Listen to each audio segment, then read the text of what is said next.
Formula ఈ race case వ్యవహారంలో మాజీ మంత్రి కేటీఆర్ అధికార దుర్వినియోగానికి పాల్పడ్డారని ఏసీబీ అయితే తేల్చి చెప్పింది.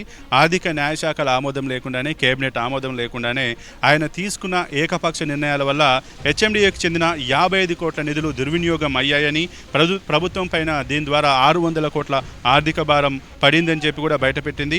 ఈ ఈవెంట్ల నిర్వహణతో హెచ్ఎండిఏకు 75.88 కోట్ల నష్టం వాటిల్లిందని కూడా పేర్కొంది. ఈ ఫార్ములా ఈ రేస్ కేసు వ్యవహారంలో ఏఎస్ నెక్స్ట్ జెన్కు లబ్ధి చేకూర్చినందుకు ప్రతిఫలంగా అనుబంధ సంస్థ గ్రీన్కో బీఆర్ఎస్ పార్టీకి 44 కోట్ల రూపాయలు ఎలక్టోరల్ బాండ్ రూపంలో ముట్టజెప్పిందని, ఇది ముమ్మాటికి క్విడ్ ప్రోకెన్ అని కూడా ఏసీబీ అయితే వెల్లడించింది. ఈ మేరకు 77 పేజీల ఛార్జ్ షీట్లో కేటీఆర్ సహా మాజీ ఐఏఎస్ అరవింద్ కుమార్, హెచ్ఎండిఏ మాజీ చీఫ్ ఇంజనీర్ బిఎల్ఎన్ రెడ్డితో పాటు ఏఎస్ నెక్స్ట్ జెన్ ఫార్ములా ఈ రేస్ సంస్థ కుట్రకోణాన్ని కూడా ఆధారాలతో సహా కోర్టుకు సమర్పించింది.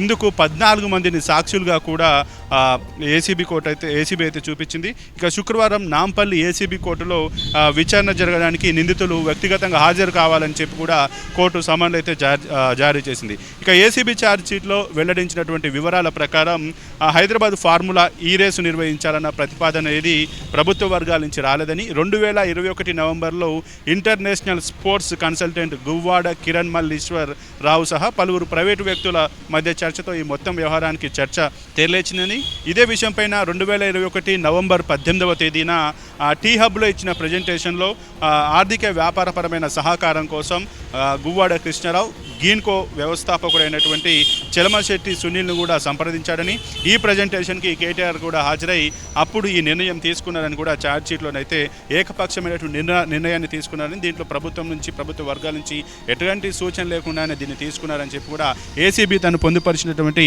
77 పేజీల ఛార్జ్ షీట్లోనైతే తేల్చి చెప్పింది.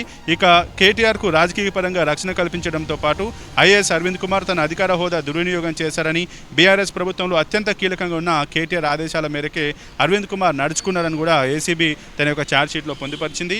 అలాగే కేటీఆర్ సొంత నిర్ణయంతో 2022 జనవరి 17న ఆల్బెర్టో లాంగోతో పాటు IAS Arvind Kumar Sunil letter of ఇంటెంట్పై సంతకాలు చేశారని, ఈ లెటర్పై సంతకం చేసేందుకు అరవింద్ కుమార్కు ప్రభుత్వం నుంచి ఎలాంటి అనుమతులు కూడా లేవని చెప్పి ఈ రేసు నిర్వహణ కోసం Sunil AS next gen private limited పేరుతో కొత్త కంపెనీని సృష్టించారని చెప్పి కూడా ఏసీబీ తన ఛార్జ్ షీట్లోనైతే పొందుపరిచింది. ఇందుకు గాను ఈ వ్యవహారాన్ని చూసడానికి కృష్ణారావు ఏఎస్ సంస్థ నుంచి ఏడాదికి 1.9 కోట్ల రూపాయల వేతనం తీసుకునేందుకు ఒప్పందం చేసుకున్నారని కూడా ఏసీబీ తన ఛార్జ్ షీట్లోనైతే పొందుపరిచింది.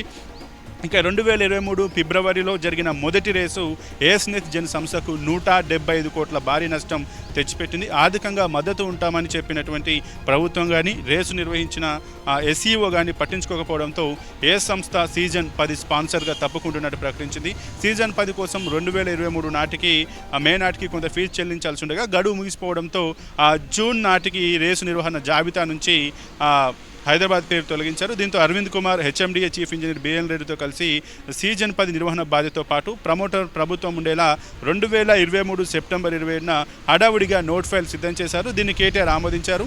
ఫీజుల కోసం 110 కోట్ల రూపాయలకు అదనంగా 50 కోట్లు మొత్తం 160 కోట్లను తక్షణం విడుదల చేస్తూ అరవింద్ కుమార్ అయితే పరిపాలనాపరమైనటువంటి అనుమతులను తెచ్చినట్టుగానైతే ఏసీబీ తన ఛార్జ్ షీట్లో పొందుపరిచింది. ఈ ఫార్ములా ఈ రేస్ వ్యవహారంలో కేటీఆర్ కీలకంగా వ్యవహరించారు అని చెప్పింది. హెచ్ఎండిఏ ద్వారా సీజన్ 10, 11, 12 నిర్వహించేందుకు ప్రభుత్వాన్ని ప్రమోటర్గా వ్యవహరించేలా కేటీఆర్ అరవింద్ కుమార్ కలిసి నిర్ణయం తీసుకున్నారని, సరైన అనుమతి లేకుండా అరవింద్ కుమార్ ఒప్పందాలపై పదే సంతకాలు చేసేలా కేటీఆర్ ఆదేశాలు ఇచ్చారని కూడా ఏసీబీ తన యొక్క ఛార్జ్ షీట్లో పొందుపరిచింది.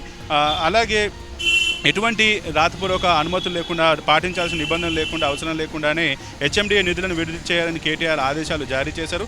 ఇందుకు గాను కింది స్థాయి అధికారులపై ఐఏఎస్ అరవింద్ కుమార్ ఒత్తిడి తీసుకొచ్చారంటూ కూడా ఏసీబీ అయితే చెప్పింది. అలాగే బిఎల్ రెడ్డికి కూడా తనకు అనుకూలంగా వ్యవహరించి వీటికి ఈ ఫార్ములా ఈ రేస్ పైన అనుకూలంగా వ్యవహరిస్తే ఎక్స్టెన్షన్కు అనుకూలంగా ఉంటారని ఆశ చూపి ఆయనను కూడా పని చేయించుకున్నారని చెప్పి ఏసీబీ కూడా తన యొక్క ఛార్జ్ షీట్లో పేర్కొంది.